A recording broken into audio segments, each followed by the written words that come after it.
and producer Michael Murray. So, hot topic on the internet these days, Tekken 8. What do you have to say? I know we're going to do a little bit of recap from the trailer, but I'm going to go straight to it. What do you got for us today, guys? 今日何をお見せしてもらえるのかとえ今日 Just recap. Just recap Just recap. Just a recap Oh Come on, there has to be something.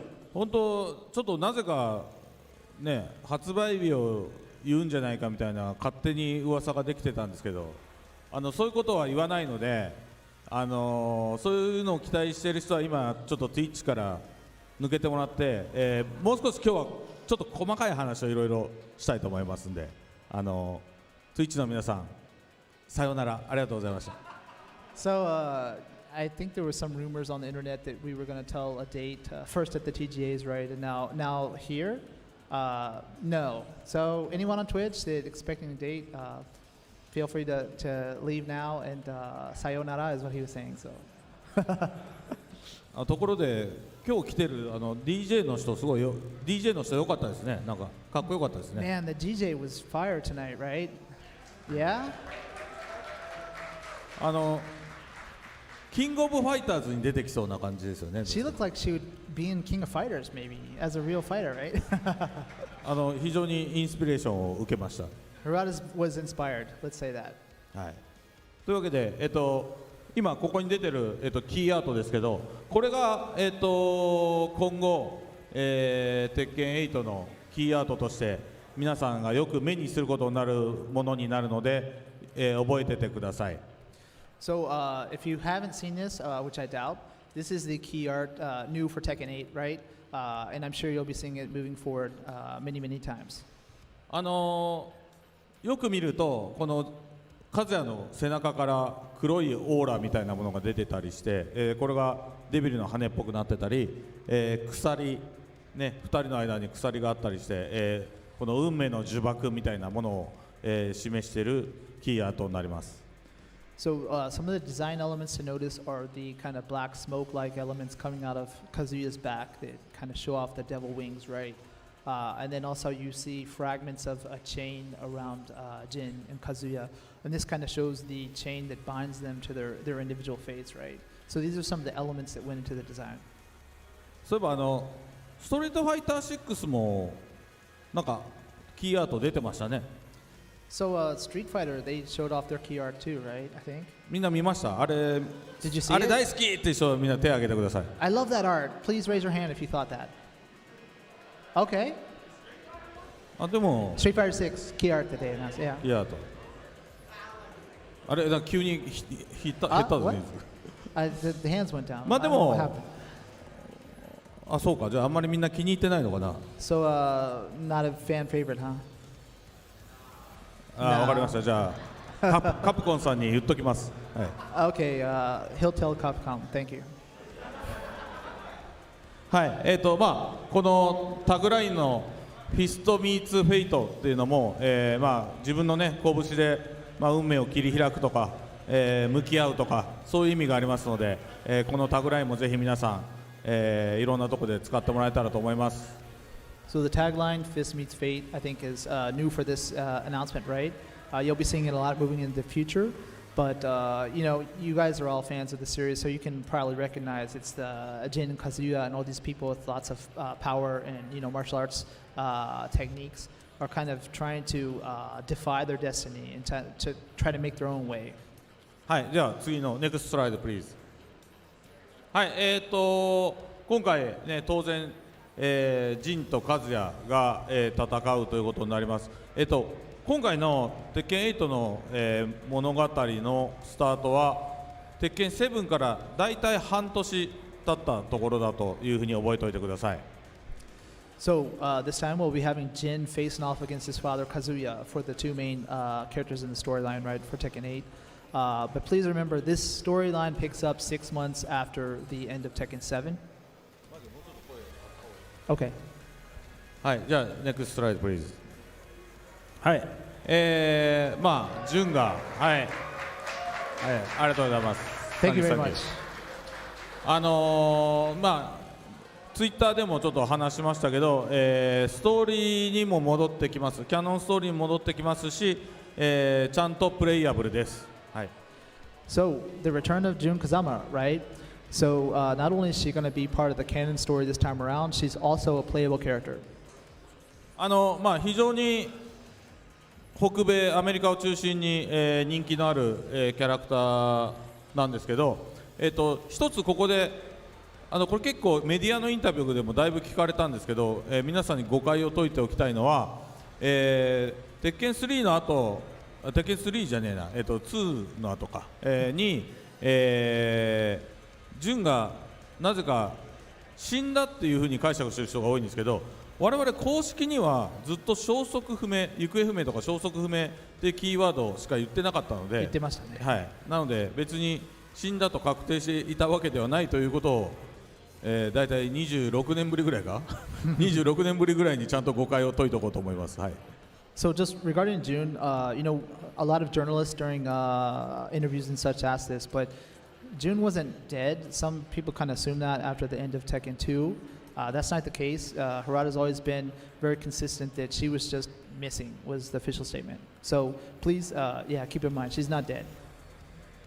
はい、結構キャラクターのこのコスチュームなんかも、意外と凝ってるので、実機映像、実機のねプレイとかをできる日を楽しみにしててほしいと思います。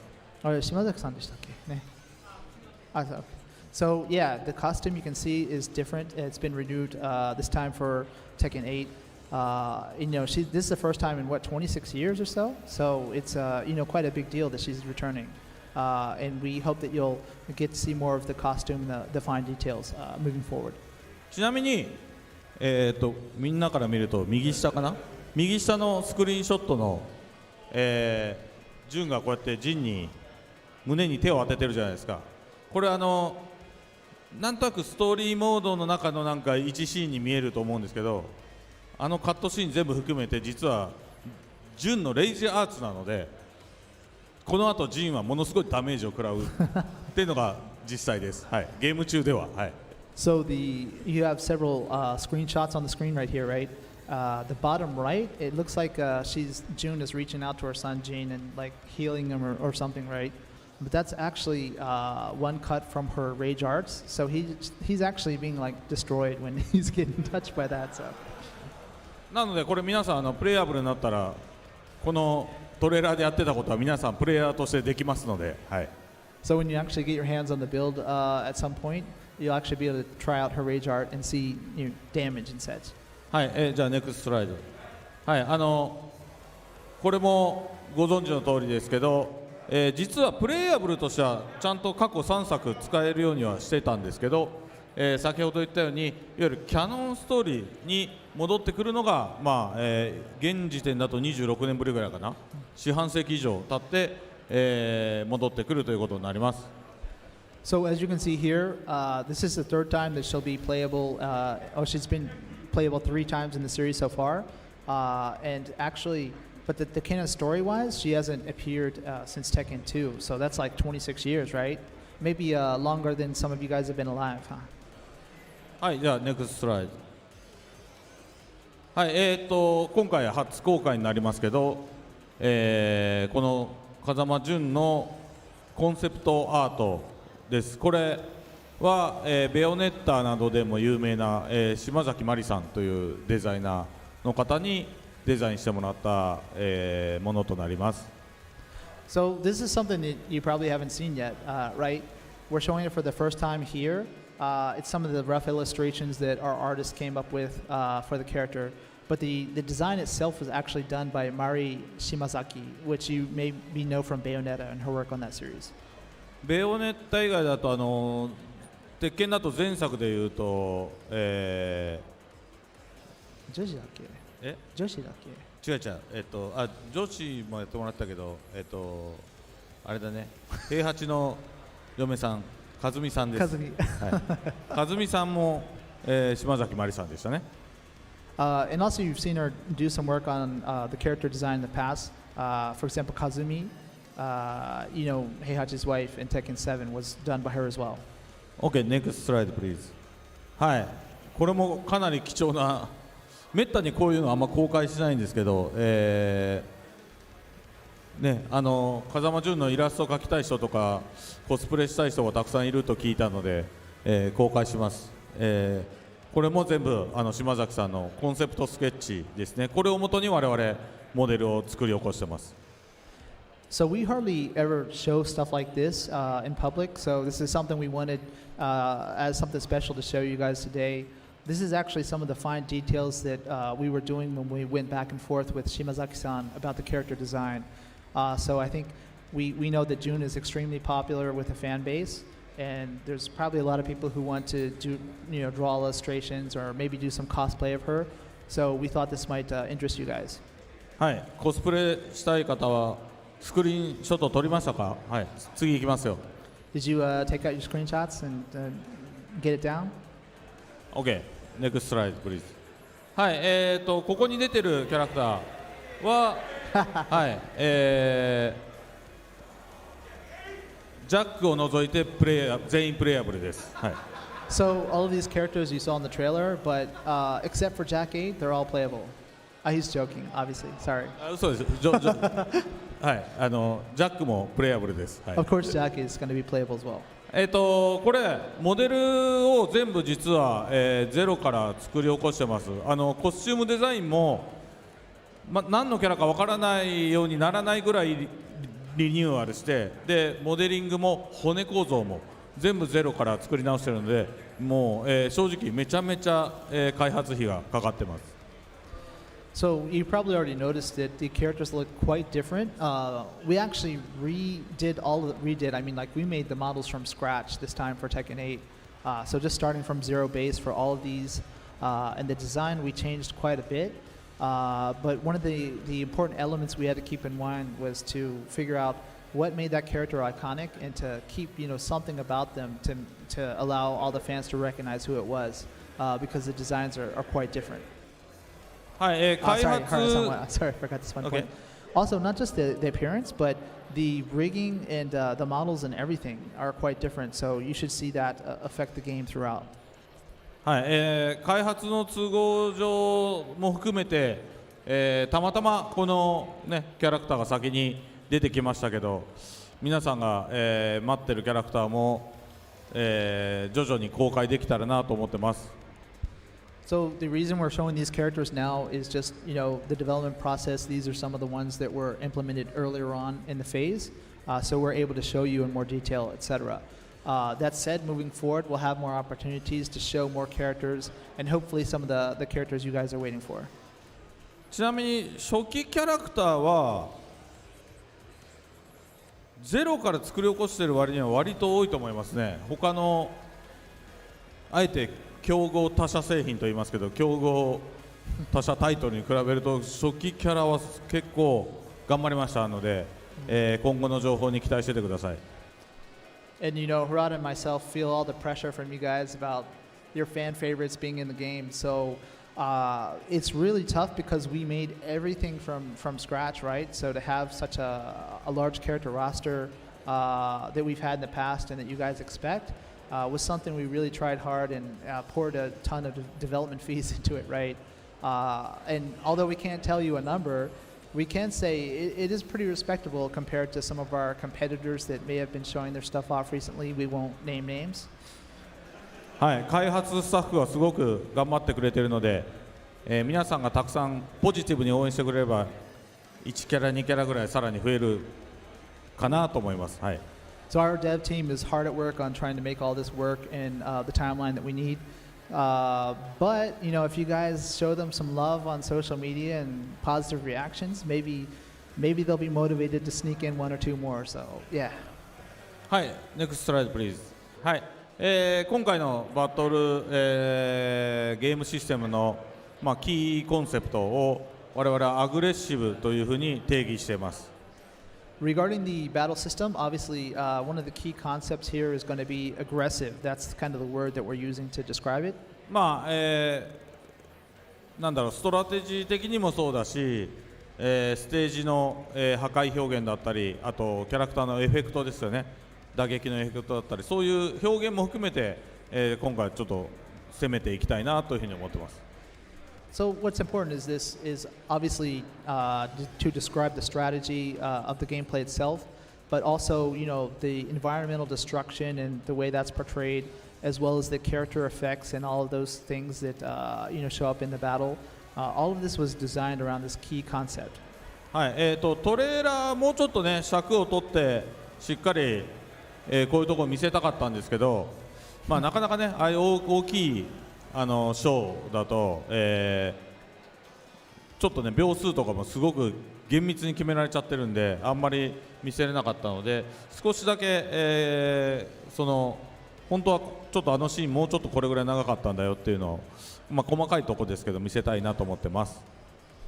So we realized, the trailer was a bit short. We actually kind of wanted more time, but those big shows are what they are, and we all know about the stage and what happened there.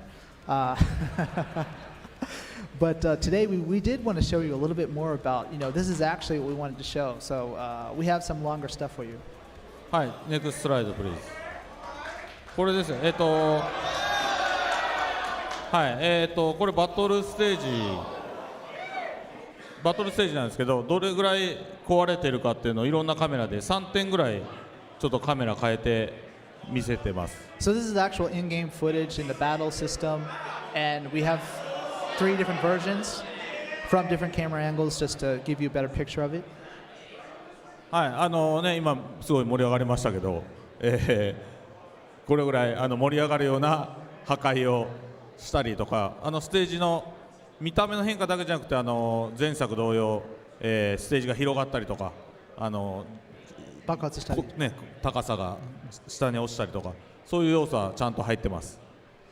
So we're glad you're excited about what you're seeing so far, and that's how the system's going to play out and how dynamic and explosive it is. But as you can see, it's not just a visual effect of the stage; it actually changes the gameplay as the stages widen, or maybe you drop to a different area, etc. So yeah, it's extremely still an important element of Tekken. はい、ネクストスライドプリーズ。でこれが、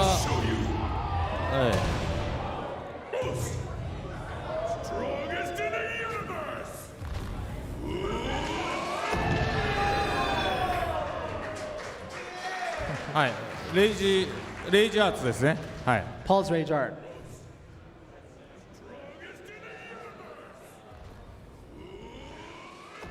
はい、ちなみにポールの髪の毛下がってますけど、ね、詳しい方はみんな気づいてると思いますけど、鉄拳って4がつくシリーズもしくは4の倍数でポールが髪の毛を下ろすって法則があるので、今回は下ろしてます。だから次回はおそらく鉄拳12でもう一回下ろすことになると思います。One key element to notice is Paul's hairstyle is not the iconic skyscraper look, but down, right? Last time we saw this was Tekken 4, so there's actually kind of unspoken rule that in 4s, Paul has this hairstyle, 4, 8. So, Tekken 12 maybe?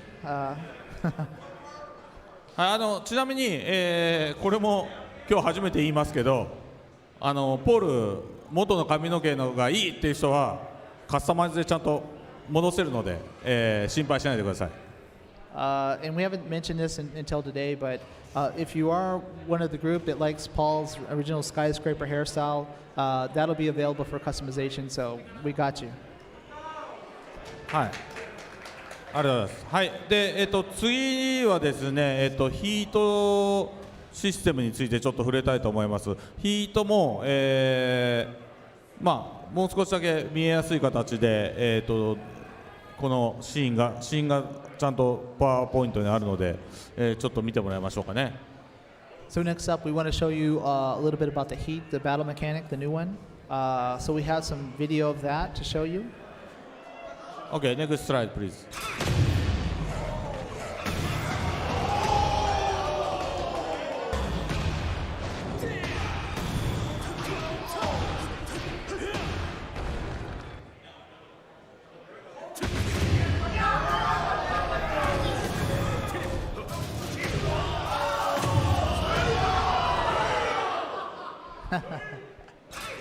はい、これちょっとまあ、これ見ただけでもなんかいまいちまだわからないと思うんですけど、ヒートシステムは、まずレイジとは、関わりは基本的にはないです。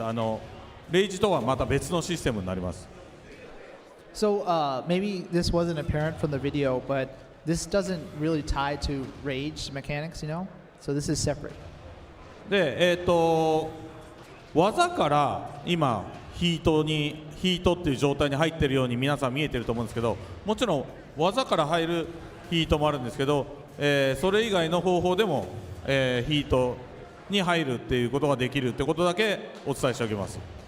And so we can't tell you all the details yet about the heat system, but what we can say, we noticed many people saw the trailer and thought that only certain moves kind of initiate the state, but that's not the case. That's just in the trailer, but there are other ways to use this system. で、ジャックとか、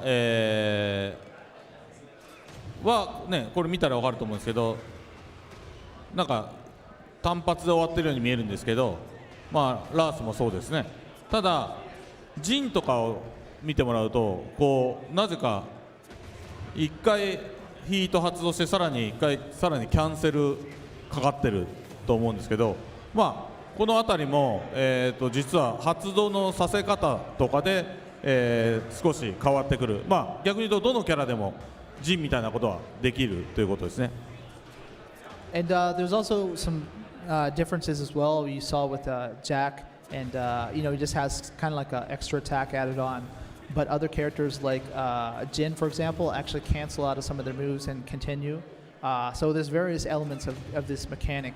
So a lot of the characters can also do something similar to what Jin was doing. で、このヒートシステムの面白いところは、まあ、単純にね自分が使っているキャラクター、攻め方とか戦略が変わってくるってことはもちろんあるんですけど、それ以上に例えば僕、ね、ここにいるコアなプレイヤーの方はご存知だと思うんですけど、僕例えば、なんか例えば三島家とかは使ってたりするけど、キングとか使ってるとこ見たことないと思うんですよね。で、僕実は今回のこのヒートシステムが入ったことによって他のキャラを結構触りたくなる、遊びたくなって、結構キングとかは相当僕にとってはですけどね、そのヒートシステムのおかげで、僕に合うキャラクターというか、なんか今回これいいなって感じでヒートを、こう使いながら、見せながら、相手をすごくこうビビらせて、いろんな技を当てやすくなる、投げやすくなるみたいな、そういうことができるようになってたりするんで、皆さんひょっとしたら今回自分の持ってたキャラ以外に使いたくなるキャラが増えるんじゃないかなっていうふうに思ってます。So the heat mechanic is quite interesting because it adds another layer to the gameplay and actually makes some of the characters feel different because of the way their strategy or game style is affected because of this. So since you all are, hardcore Tekken fans, Harada usually only plays Mishimas or, Heihachi in particular, maybe Fen, but never King, right? But just because of the different way that King plays because of this addition of the heat mechanics, Harada was like just, oh man, this is awesome. I need to pick up King. And he's never been motivated enough to do that in the past, right? So, and then there's just other ways that it affects the gameplay, like maybe when he's picking King and he kind of scares his opponent to turtle up, and then he can do some other cool way of, some method of attack, etc. So just it makes the characters feel kind of new with this new mechanic. はい、あと、まあ、1個これ大きい噂がなぜか流れてて、結構ツイッターでもなぜかそういう質問が多かったんですけど、なんかサイドステップが今回ね鉄拳なくなってるんじゃないかと、いう噂がありました。はい、皆さんサイドステップ、ね、今回はなくします。一直線の鉄拳になりますので、はい、よろしくお願いします。So I don't know why, but there's some weird rumors online after showing the trailer TGA that Tekken has no sidestep. Oh my God. Right? So upon review, Harada said, yes, you're right. Let's get rid of it. Now Tekken is just totally linear. So no sidestep. Sorry, guys. はい。もうみんな笑ってるから。Are you laughing? So はい、なくなるわけないですよね。of サイド course. ステップも横移動もありますので、 It's a 3D fighting game, ステージをちゃんと、場所とか位置関係を使った戦略っていうのはしっかり残ってきますし、それによって技を避けるっていうような要素もしっかり、残っております。So of course, it's 3D fighting game. Sidestep, sidewalking are expected, right? The stages are all designed around that. You'll be able to strategically move around as you like. Also, evading moves, etc., with the right timing. Of course, it's in the game. まあ、ちなみにサイドステップとか横移動をなくして一直線の格闘ゲームにした方がこのステージ背景のステージにかかるコストが半分ぐらいになるので本当はまっすぐにしようかっていう話もしてたぐらいなんですけど、もちろん、そんなことはしませんので心配しないでください。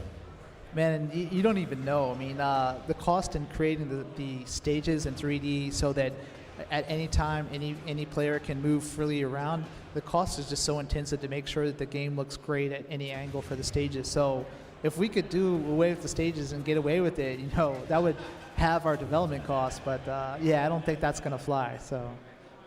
はい、じゃあ NEXT slide please。 はい、まあ今後ねたくさんアップデート情報を言いたいと思いますので、楽しみにしていてください。次はねファイナルアムステルダムのファイナルあたりではもうちょっと情報出せるかなというふうに思ってますので、アムステルダムでも発売日は言っちゃダメって今下からマーケティングプロデューサーから発売日は言うなって言われてるんで、アムステルダムで発売日は言わないけど他の情報みんなが楽しみにしているような情報いくつか出せていけると思ってますんで、アムステルダムのファイナル皆さん、楽しみにしていてください。So yeah, I know that we've been releasing details periodically, and I know you always want more. So we hope you still will stay tuned for updates. And I know just waiting with no end in sight is tough. So maybe to expect something around the finals in Amsterdam was a good time. Regarding the date, we were just told by the marketing producer, no, you can't do that at Amsterdam. You're crazy. No way. So we can't say a date, unfortunately. But in finals, we always try to prepare something that you guys will like. So we hope you'll look forward to that. はい、じゃあ次のページでお願いします。Next slide, please。はい。はい、というわけで、鉄拳7の、情報も少し、まだ8が出るまで時間があるので、鉄拳7を楽しんでもらいたいということで、鉄拳7の大会、トーナメント情報などを話したいと思います。So I know everyone is excited for Tekken 8, but Tekken 7 is still doing quite well. And while you're waiting for Tekken 8, we still have a few cool things planned for you guys for the title. はい、Next slide, please。はい、おかげさまで、はい、ありがとうございます。1000万本到達しました。はい。Thanks to you all, we finally reached 10 million copies, which is quite an achievement. That's actually more than Tekken 3, which was previously the highest. So. はい、まあこんなに売れても儲かるのは株主と取締役ばっかりなんで、僕らは全く恩恵はないです。So we're happy. The upper management and all the CEOs and stuff are probably happy because they get the money, and Harada and I don't get much of it. So, but it's cool. Oh, and also Harada, you're here somewhere else in the picture, right? A different place? あ、俺？そうですね。また僕が隠れてるらしいので、はい、皆さんで見つけてください。So Harada's like, we changed the placement of him. So where is he this time? A little game you can play. はい、じゃあ NEXT slide please。はい、これこの鉄拳ファンアートっていうのを、今回のこの1000万本記念で、いろんなファンの方に鉄拳のファンアートを描いていただきました。So we wanted to do something cool with the community for to just show up the 10 million copy milestone. So a lot of these fan artists are always sending us this super cool artwork for TEKKEN, right? 皆さんもぜひこの、タグですね、シャープ鉄拳、シャープファンアートっていうのを入れて、たくさんイラストとか、送っていただけると、ありがたいです。And so these are some of the artists that we did a collaboration with to do some of this character art. And we know that you guys still love to draw pictures and illustrations and stuff for us. Send it to the link or the hashtag that he has up there. はい、これ日本だけの、ファンアートじゃなくて、欧米からも参加していただいてます。It's not just Japanese artists either. It's from around the globe. はい、じゃあネクストスライドプリーズ。はい、というわけで、実はこのファンアートが、ローディングパネルで、皆さん使えるようになりますので、はい、ぜひ皆さん、使って眺めてみてください。So these cool illustrations will actually be used for the character panels that you see on the load screen, right? And that update's coming on Tuesday, December 13th. So we hope that you'll enjoy that. はい、じゃあネクストスライドプリーズ。はい、というわけで、トーナメントシーンも、まだまだ、続きます。もうすぐ、来週ですよね、これ、日本と、パキスタンのこの今日やったアメリカみたいなリージョナルファイナルがあります。それで皆さんご存知2月第1週には、アムステルダムで、グランドファイナルということになりますので、皆さん選手を応援してあげてください。So even though the North America finals are wrapped up today, we still have a lot coming forward. We have the 17th and 18th. We have the Japanese regional finals as well as Pakistan. Not just that, I know a lot of you might want to be flying out to the global finals the first week in February. It's going to be in Amsterdam. Should be super exciting. で、3月末から、4月の頭にかけて、エボジャパンということで、この辺りから、テッケン7の、ね、8までにつながるそのテッケン7のこのツアーっていうのを来期のツアーですね、来年のツアーを、また開始できたらいいなというふうに今考えて、ちょっと計画中です。Also on the far right, we've got end of March, beginning of April, Evo Japan actually, and Tekken 7's been announced for that. It would be cool if we could maybe do, a tour from then and kind of lead it into Tekken 8. That would be something to be cool if we could do that right. はい、で、今年は、コロナの、影響もまだあったので、ワールドツアーリージョナルのポイント制度みたいになってますけど、できればね、状況が許せばですけど、来年あたりはまたグローバルポイントシステムに戻していきたいなっていうふうに、考えてます。I mean, this year has been challenging for us and you guys as a whole, I believe, because of the COVID restrictions that we saw earlier when we were planning out the tour for this year.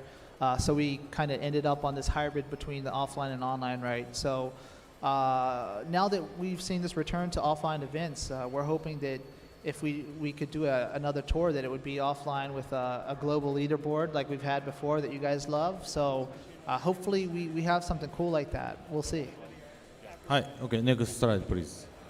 はい、というわけで、ファイナルの、チケットがもう、売り出されました。Today. Today すごい安いですよね、皆さん安いですよね。はい。So today we actually opened up registrations for spectator passes, LCQ, all the different ticket types for global finals in Amsterdam. It's cheap, right? 2 days? That's not a bad price. はい。あれ何年前だ？アムス18年。18年だいぶ前、4年前か。4年前のアムステルダムものすごい盛り上がったんですね。もうヨーロッパ中からはもちろん、もうアメリカからも来ていただいて、日本からも来ましたけど、すごい盛り上がったので、久々にみんなちょっと盛り上がりたいな、一緒に盛り上がりたいなと思うので、ぜひぜひ、皆さんここ参加してください。It's hard to believe that we were in Amsterdam back in 2018. It's already 4 years ago, right? But that final was just, spectacular, and it seemed like most people in the community have really fond memories of it. So we were really excited to be back there for this year. And if you haven't been there in the past, please show up. It's going to be amazing. And Harada and myself and some people in the team, we want to just get together with you guys and have an amazing tournament and just be excited about Tekken.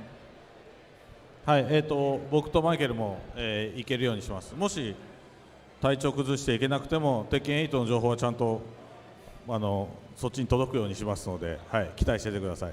So both Harada and myself plan to be there. See you guys there. We'll try to keep our health in good order and not get COVID or anything like that.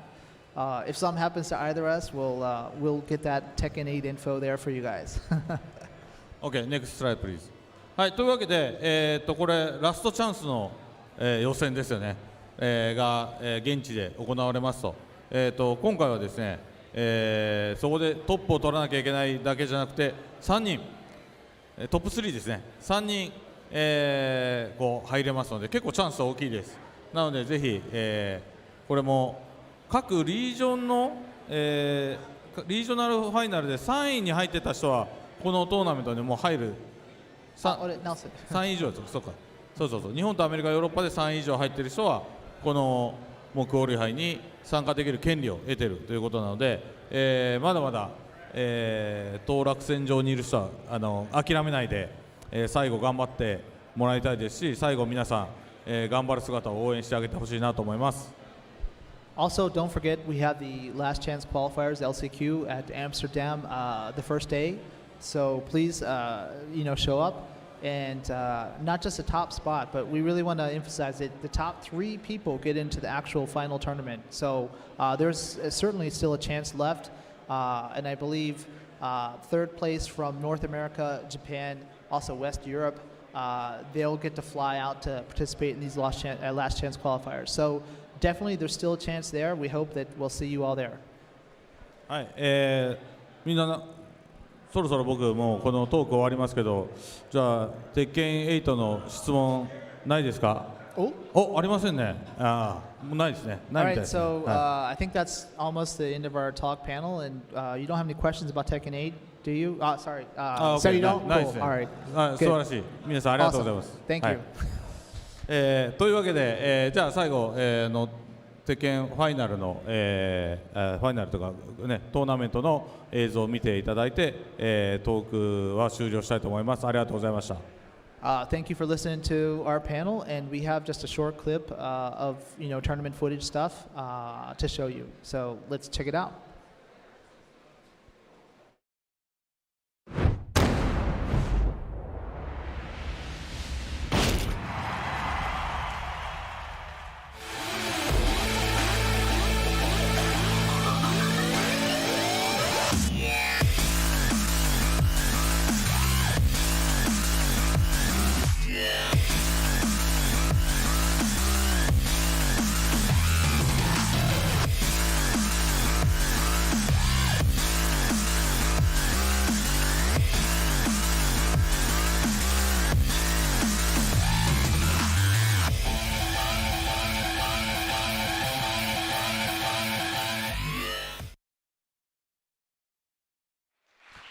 All right, everybody, thank you for coming today. Congratulations to the people that qualified for the global finals in Amsterdam, Joey, Fury, and Speed Kicks.